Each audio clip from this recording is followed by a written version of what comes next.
The fire was already raging when I turned off the county road. Flames tearing through the night sky like they'd been waiting for me. My corn barn, dry wood, stored equipment, years of quiet work, was burning too fast, too clean. That was the first thing that felt wrong. I didn't rush forward. I parked the truck and stepped out slowly. Heat slammed into my face. Years on the federal bench teach you one thing early. Panic hides details. Calm reveals them. Volunteer firefighters battled the blaze, water hissing uselessly against the flames. Neighbors stood back at a safe distance, silhouettes glowing orange, phones raised.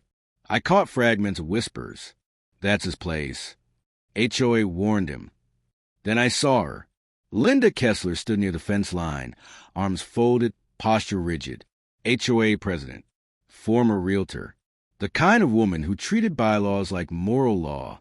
Firelight danced across her face, but there was no shock in her eyes. Only calculation. The roof collapsed inward with a violent crack, sending sparks spiraling into the dark. Looks like an electrical issue, the fire chief said, glancing at me. I shook my head. There's no power line within 50 yards of that barn. Linda stepped forward before he could respond, her voice carrying just enough to reach the crowd. We issued multiple violation notices. Agricultural structures aren't permitted under HOA regulations. I finally looked at her. This land predates your HOA by 70 years. She smiled, thin and precise. Not according to our updated zoning records. That was the second thing that felt wrong. The smell hit me a second later. Sharp, chemical, unmistakable. Gasoline, not splashed wildly. Poured carefully. Whoever did this understood fire. A sheriff's deputy approached. Mr. Hale, would you like to give a statement? Judge Hale. Linda corrected immediately. He prefers the title. I kept my eyes on the deputy. I'll wait for the fire report. Full analysis. Linda let out a small laugh, always hiding behind procedure. I stepped closer, lowering my voice so only she could hear. Procedure is how lies collapse. For just a moment, her confidence faltered. A flicker. Then it was gone. My life before tonight had been deliberately quiet. Early mornings walking the fields. Long evenings writing opinions that never made headlines. I kept this land because anonymity matters, especially when people don't know what you can do. That barn wasn't just storage. It held records. Old files. Things I never digitized for a reason. When the fire finally died down, the crowd dispersed. Linda stayed until the last hose was rolled up, watching me like she expected anger or grief. I gave her neither. Hours later, back inside my house, as still clinging to my boots, I noticed an envelope on my desk. No stamp. No return address. Inside was an HOA violation notice, dated for tomorrow, citing unsafe agricultural storage and immediate community risk. Pre-written. Pre-timed. I sat down slowly and allowed myself a quiet smile. They thought this was intimidation. They didn't realize it was evidence. Someone had just committed arson against a federal judge and left a paper trail behind. By sunrise, the smoke had settled, but the questions hadn't. I stood at the edge of the blackened barn, boots crunching over ash, eyes tracking what the fire left behind. Fires erase emotion. They don't erase patterns. The county fire investigator knelt near the foundation, brushing soot away with gloved hands. He didn't look up when he spoke. This wasn't accidental. I know, I said. Gasoline. Poured in lines, not dumped. Someone wanted control, not chaos. Control. That fit Linda Kessler perfectly. I photographed everything myself. Burn marks. Footprints near the fence. A broken padlock tossed into the weeds. The lock hadn't melted. It had been snapped before the fire started. Back at the house, I spread the photos across my desk and opened my laptop. I wasn't acting as a judge. I was acting as a citizen who knew how investigations really worked. First stop, county property records. My land designation had been quietly altered 6 months earlier, from agricultural grandfathered status to non-conforming residential. The change wasn't signed by a zoning board. It was approved by an HOA-submitted amendment, legal on paper, rotten in practice.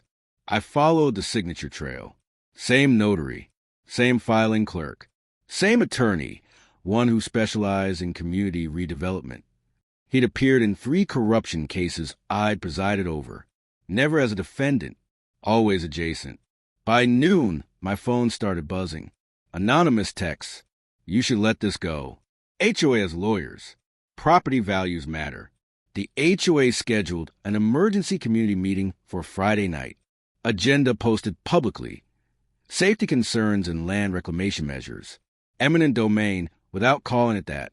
I attended quietly, sat in the back, baseball cap low. Linda ran the meeting like she owned the room.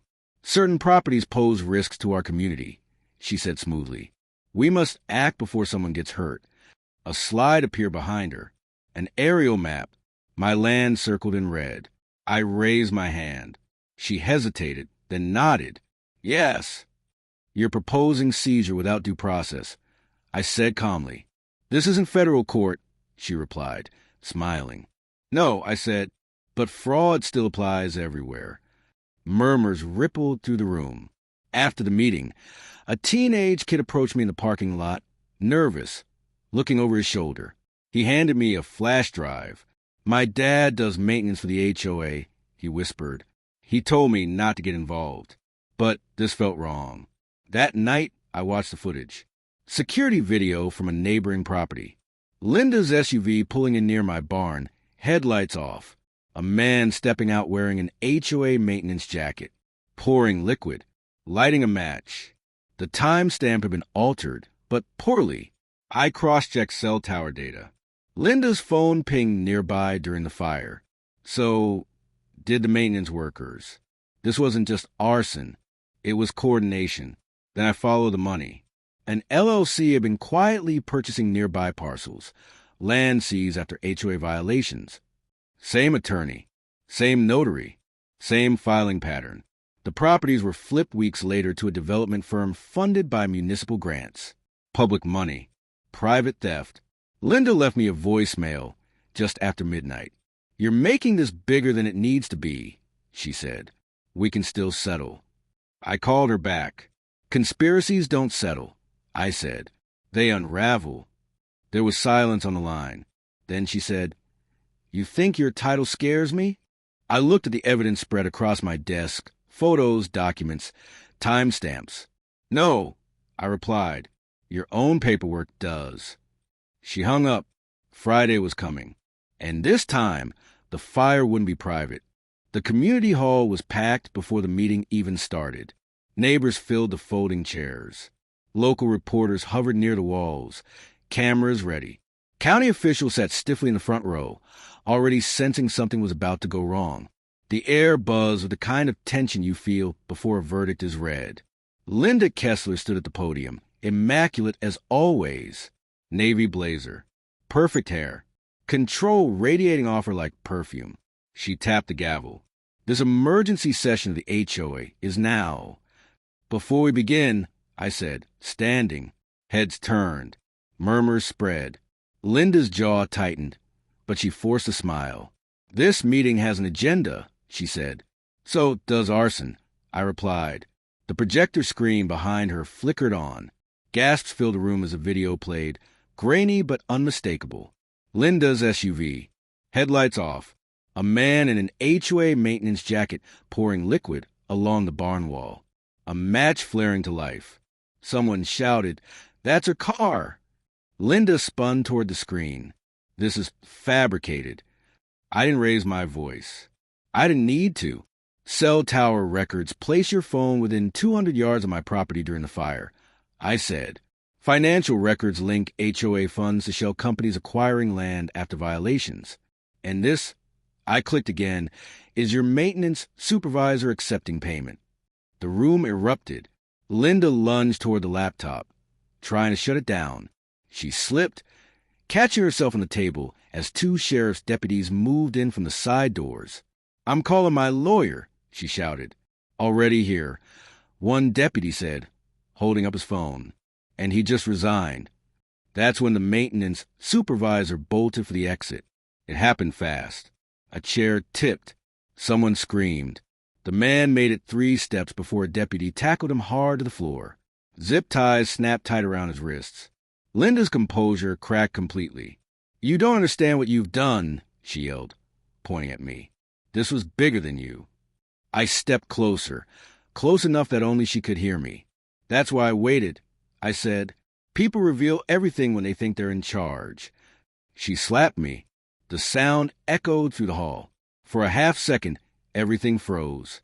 Then the deputies moved, hands on her arms, cuffs snapping shut, cameras flashing like lightning. As they led her away, she twisted back toward me, eyes wild. "You think this ends here?" she screamed. "You think I was a top?" I met her stare, calm as ever. "No," I said. "That's why this mattered." Outside, police lights painted the night red and blue. Reporters shouted questions. Neighbors stood stunned, watching the woman who ruled their lawns and mailboxes disappear into a squad car. By morning, the story was everywhere. HOA president arrested for arson, fraud, and land theft scheme. But I knew something the headlines didn't. This wasn't the climax. It was the exposure. The next morning, the air over the farm was crisp. The smoke gone, but the scent of char was still clinging to the soil. Neighbors drifted in quietly, bringing tools, coffee, even donuts. They murmured apologies between themselves, hands shaking as they handed over boards and nails. It was the beginning of repair, not just of the barn, but of the small, fragile trust the community had left intact. Charges had been stacked against Linda Kessler: arson, conspiracy, fraud. Her attorney had resigned midweek. The local news outlets pounded the story like it was a federal scandal, though to me, it was simply facts coming home to roost.